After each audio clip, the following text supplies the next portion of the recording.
आज मैं आपको महात्मा गौतम बुद्ध की एक प्रेरणादायक कहानी बताने जा रहा हूँ। इस कहानी से आपको बहुत कुछ सीखने को मिलेगा।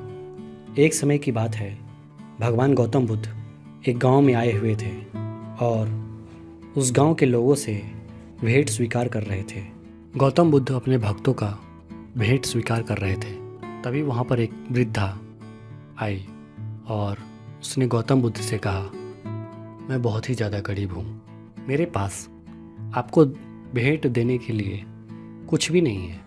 जब मैं रास्ते में आ रही थी तो मुझे रास्ते में आम गिरा हुआ मिला और मुझे पता चला कि आप आज भेंट स्वीकार कर रहे हैं, इसलिए मैं आपके चरणों में ये आम भेंट करने आई हूँ। कृपया आप इस गरीब का भेंट स्वीकार करें। महात्मा गौतम बुद्ध ने उस वृद्धा की भेंट स्वीकार कर लिया और अपने अंजूरी पात्र में रख लिया, मानो जैसे वह कोई बड़ा रत्न हो।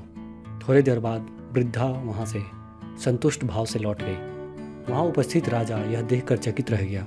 उस राजा को यह बात समझ में नहीं आया कि गौतम बुद्ध ने उस वृद्धा का गिरा हुआ आम कैसे ग्रहण कर लिया।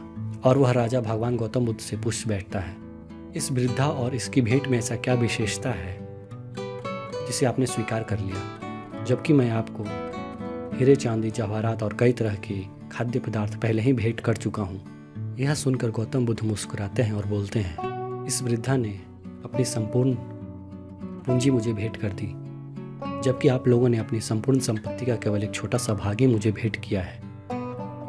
आप लोग दान के अहंकार में डूबे हुए हैं। और उस वृद्धा के मुख पर कितनी करुणा थी, कितनी नम्रता थी।